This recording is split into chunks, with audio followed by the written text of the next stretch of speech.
Bobby solved the problem of evil. No other religion has any answer to this. No other religion.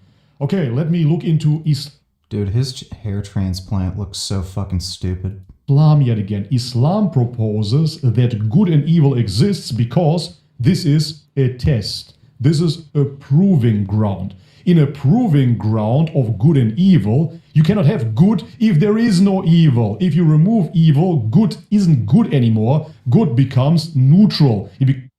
This doesn't solve the problem of evil. Becomes the default state. There is nothing to be tested. How can worship of God be tested here? This is the... Yeah, so this does not solve the problem of evil. The only way you could possibly resolve the problem of evil in this, with this explanation, is if you make the assertion that everyone is living basically as a brain in a vat, and we're completely unaware that we're interacting with like fake people or fake animals, like we're in a simulation that God made, and you're the only actual conscious person.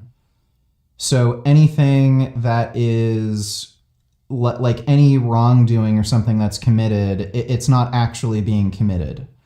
So it's just you that's doing it, and therefore like no evil's actually being perpetrated, and God's just seeing how you would react to these situations. That's the only way you could possibly resolve the problem of evil in my mind.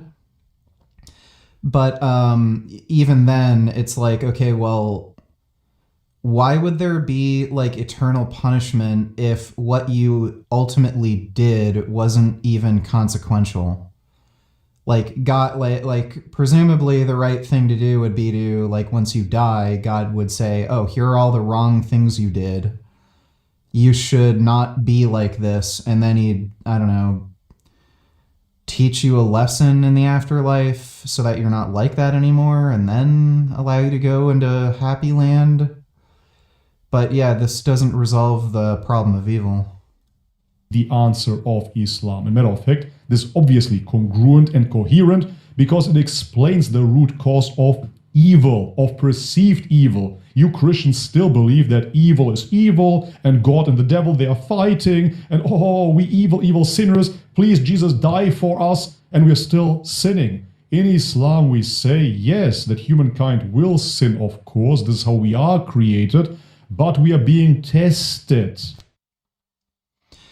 He's saying this while the Islamic God supposedly allows for rape, slavery, genocide, the murder of people based on their religious beliefs. Like if you're a apostate, you're allowed to murder gay people.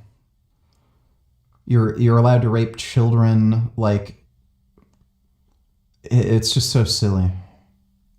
Thanks for the